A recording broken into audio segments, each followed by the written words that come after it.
Fresh from the showcase here at Swiss Watch Expo, and I am here with a wide variety of Omega Seamasters, one of the most iconic dive watches in the market, one of the most popular watches we sell for excellent reason. And because it is November, currently we are gearing up for the holiday season like so many other retailers, and really wanted to showcase all the great variety you can get with the Seamaster line, because this is such an incredible gift idea for so many people. If there's a guy who's looking to get into fine Swiss watchmaking, or someone who's looking to expand a collection that they've already started, I really think the Seamaster is just such an incredible, versatile line of watches, and you could really have an incredible watch collection without ever leaving this model, because there is just so much variety, and that's what I'd like to show you today. The first one I would like to show you is a pretty classic one. This is the Omega Seamaster coaxial, this is a pre-coaxial movement, but this is the first edition of the James Bond Seamaster.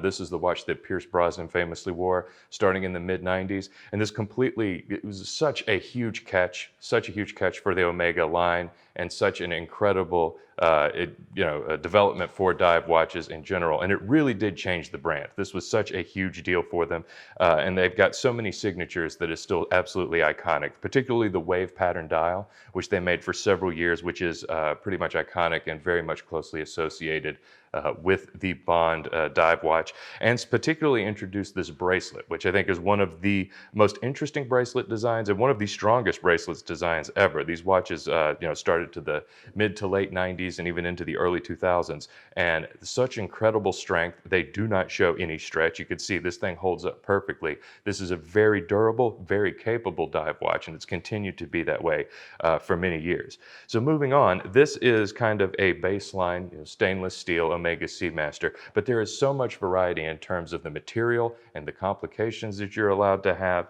Particularly, it's even available in two-tone, which is incredibly rare, but you can actually get gold on an Omega Seamaster. We have here a mid-size 36 millimeter version, so it's also available in smaller sizes for someone either with a smaller wrist or who doesn't like oversized dive watches. And it has a beautiful looking gold bezel, this one with a black dial and the larger markers here that you wouldn't see on the Bond watch. And this also has the similar constructed bracelet, which is still incredibly strong, incredibly durable. And this offers just one of the many great variations that you can get on the Seamaster. This is such an incredibly different watch than what I just had in my hand earlier that really showcases so many of the great things that you can get from this line. One of the things that sets Omega apart from so many other watchmakers is that you can also get a diving chronograph, which they offer in the Seamaster. We actually have several options here. This is from a similar generation as this first Bond watch. Also includes the wave dial, includes the same bracelet, and this aluminum bezel, which is on all three of these on the first one that I showed you. This again also has the helium escape valve, which is good for saturation diving. Not super practical for the layman or for the average watch connoisseur, but it is still an excellent showcase of just how capable these dive watches are. If you are looking for perhaps a watch for the world traveler or someone who does a lot of business traveling, they also made a GMT model. This particular one is a 50th anniversary Gerry Lopez edition. Very different color scheme here. This is all black with red accents, and I do really love the GMT bezel here, which is both silver and black with a 24-hour register. This is really another great example of a watch that, they continue to make so many variations within the line. There's a reason why this is their most popular watch, arguably, because buying a Seamaster can mean a lot of different things. This has a different bracelet. This one a little more similar to the professional bracelets that you'll see on the Moon watch. Still incredibly durable. The back of these Gerry Lopez editions also have a beautiful looking case back with the Hawaiian Islands on it, which is a tribute to the namesake of this edition of the watch. Since, like so many other dive watches, much like the Submariner, they've gone to ceramic bezels, which have made it since much more durable and a bit brighter in color. We actually have three examples here that are incredibly beautiful. They come in both black and blue. Both of these are incredible. They made these for a few years, and the red accents on these chronographs really pop. You get the chronograph hand, the second hand, and all of the registers in red. Particularly the lume on this is incredibly bright. And notice again, because I am just such a big fan of the strength of this bracelet, for all the years that they made this watch, they still have not made a lot of changes to this bracelet because it's still incredibly strong, still incredibly durable, and if it ain't broke, don't fix it. So many watchmakers go through so many different different changes, but some things are just too good to switch up.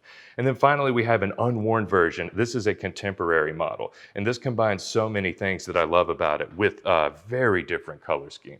This is a silver wave dial. So for a while with these, you'll see they went to a totally smooth finish, which is kind of going away from the wave dial of the quote unquote Bond Seamasters that they made. They brought it back with this one, and this just looks so incredibly cool. If you can see the definition on this silver wave pattern and this rich, rich blue that you get, the subdial borders and this bezel match each other perfectly, even though the materials are not the same, which I think is a real testament to the watchmaking. This here is a completely unworn version, and something that I've not seen in a chronograph before. You get an exhibition case back with this version. So this is just yet another interesting development they made throughout the entire generation of the brand. And still, still keeping with this same James Bond style bracelet with these 5 links. This is a completely unworn model, but this really does feel just as tight as all the other bracelets I've been holding in my hands. Hopefully you could see by me holding all of these. These are very different watches, but they're all Seamaster 300s. Seamaster 300 specifically, because you could even go in more variety if you look into the Aquaterra or Planet Ocean line. Those are still technically Seamasters, but to be honest, we just don't have time to go into all the variety if you include those under the Seamaster umbrella. The fact of the matter is these are very, very reasonably priced watches as far as fine Swiss watches go. So it's an excellent choice for someone who's looking to introduce themselves to collecting fine Swiss watches. If you're looking for your first, maybe your only fine Swiss watch, or if you're just looking to add to a collection of dive watches you already have, because I cannot stress this enough, there's just so much variety within this line. You could wear a different one of these every day and you'd never think you're wearing the same thing. We've got all of these in stock, plus many more that I just don't have time to show you. So don't hesitate, give us a call. Do not procrastinate when it comes to your Christmas shopping. I know some of you will anyway, but take this as a warning from me. You do not want to miss out on these, and you definitely do not want to miss out on giving the perfect gift this holiday season. So you got plenty of time now. Consider this a warning, so give us a call at Swiss Watch Expo.